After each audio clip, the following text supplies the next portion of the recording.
Welcome back to another episode of Inside the Wave. Here I'm joined by our guest, Darian Mensah, Tulane starting quarterback. Thanks for joining us, Darian. How you doing? I'm good. Thanks for having me. Yeah, we're definitely excited to have you on QB1. What did Summerall tell you and the team that you were going to be starting for week one? It was about 10 days before our first game. He didn't tell me I was going to be the starter. He just told me that you'll continue to go with the ones and you got to keep bringing it every day. And I did that. So, but yeah, he didn't tell me I was going to be the starter exactly. And what was that conversation like for you? How did that feel? I kind of took it as a challenge. Like he's told me he wasn't going to announce the starter, so I just took it upon myself to, continue what I've been doing all camp and just lead the guys and really show that I'm capable of being the starter. Yeah, I mean, I think based on your week one performance, I think most Tulane fans would say you're capable of being the starter. Obviously, it's the coach's opinion that matters, but I don't know if you've seen, but Tulane fans on all sorts of social medias are calling it Mensa Mania. Have you seen that? No, I haven't seen that. I don't really be on socials that much, but that's funny. That's hilarious. Do you like the nickname Mensa Mania? Is there something else you would rather? Or Mania. I mean, I don't mind it. I think it's dope that fans are calling me Mania, but it's cool. yeah, you definitely burst onto the scene on Twitter. You've been trending recently for Tulane fans. In your first ever start, I'll hit you with some stats real quick. First ever start, Pro Football Focus gave you the fifth best grade out of all the quarterbacks in the country. You were also fifth in the country in air yards per attempt with 20.42. Did you know going to the game that you were going to light it up? Did you have a good feeling, or what were your thoughts heading into that game? I was just confident in my preparation. I prepared basically all my life for this. Me and the guys have been working extremely hard since spring workouts. You know what I'm saying? So just to get that first game under my belt, it felt really good. Especially my family being there too. It felt really good to get out there. Yeah, yeah. I mean, that's got to be amazing. You burst onto the scene in week one. What do you have to do to keep your level of play up and avoid taking a step back in week two? It's the same thing that I've been doing: prepare, and continue to lead the guys. Really, this week it's about the details. Playing against a bigger opponent in Kansas State, but nothing different that I've been doing all fall camp, like I said earlier. Definitely a good mentality. Did you have a favorite play from week one? Favorite play? That's a great question. Not, a lot of people like my first throw, the dig, but I'd say my favorite one is the one to Reggie rolling out the dude in my face. I kind of threw it back over the middle, hitting him on the little over right there. If you remember what I'm talking about. What quarter was it in? It was in the first quarter. I motioned Yule, and he ran the wheel, and I had Bauman in the flat. He was covered, so I came to the over, and I hit Reggie. You'll watch it back. You'll see. I think it was one of my better throws. It goes kind of unnoticed, but I like that throw.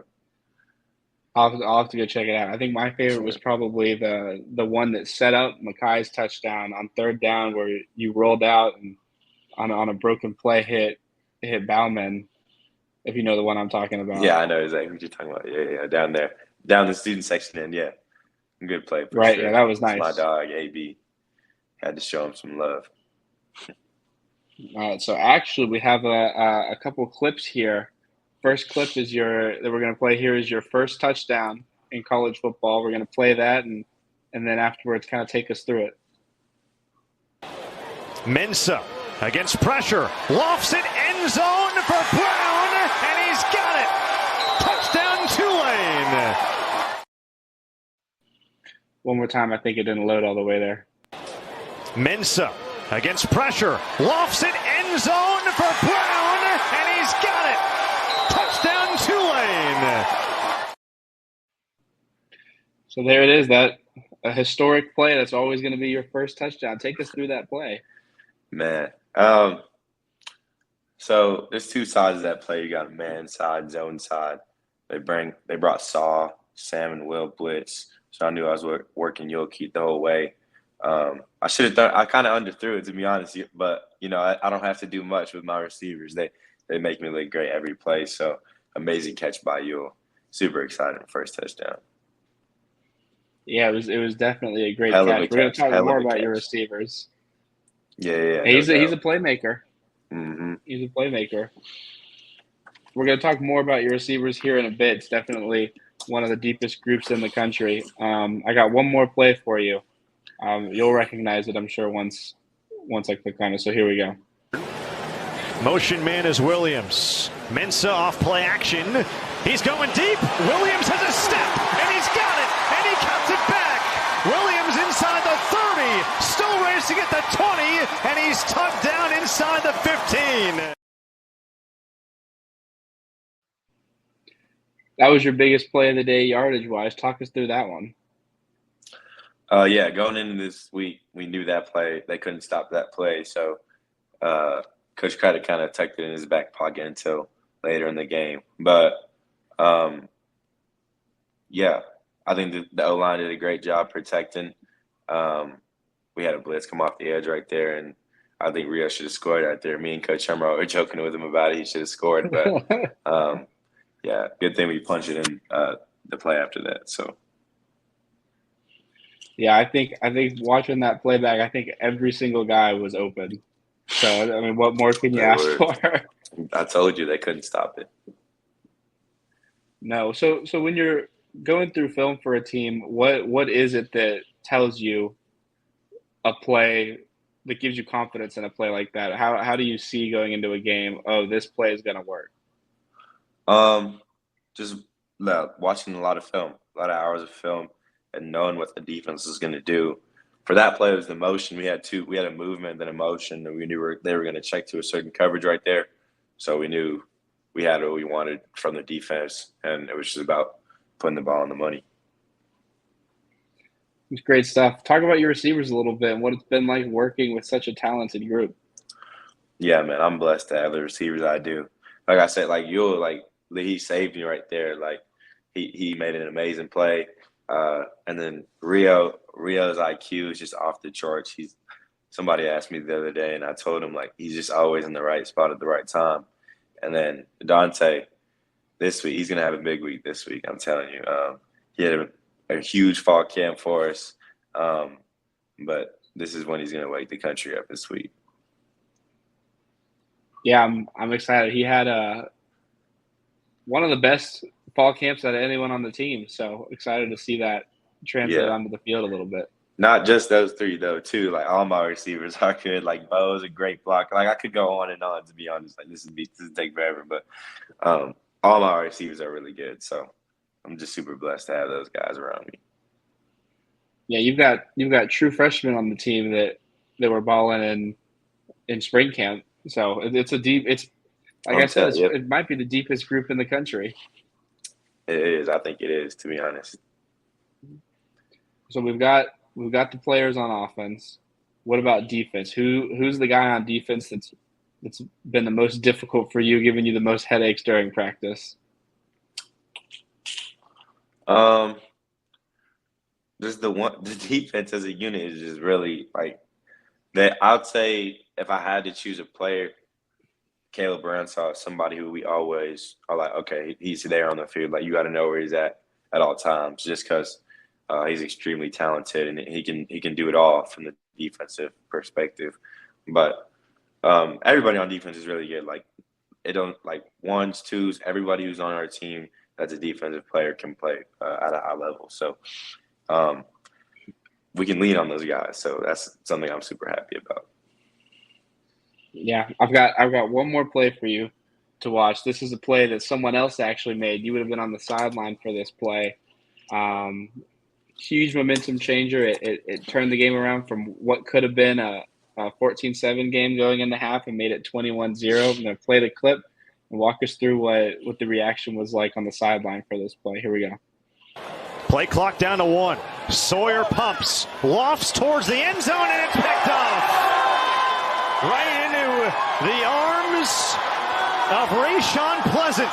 He's still going. He's got green grass in front. It's a pick six for Tulane. What was that like?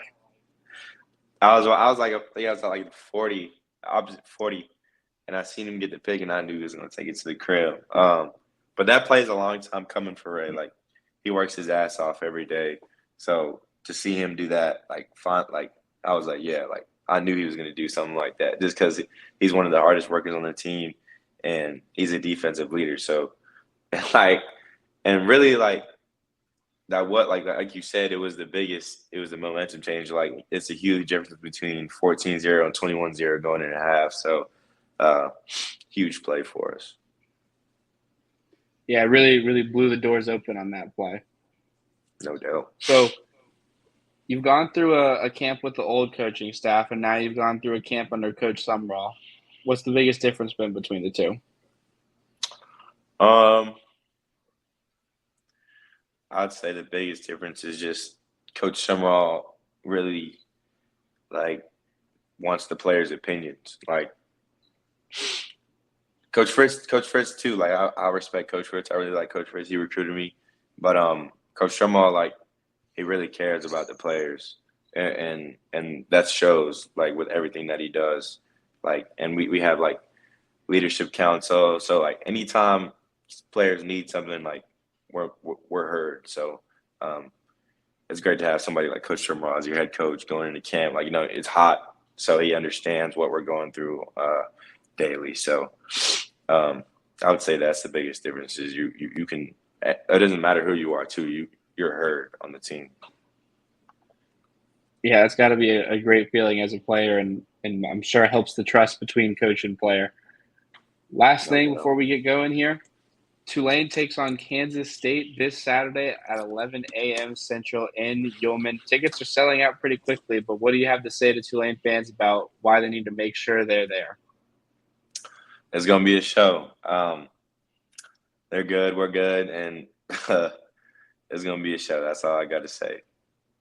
Pack Yeoman. Pack Yeoman. Appreciate your time, Darian. Roll wave. Yes, sir. Roll wave. Appreciate you.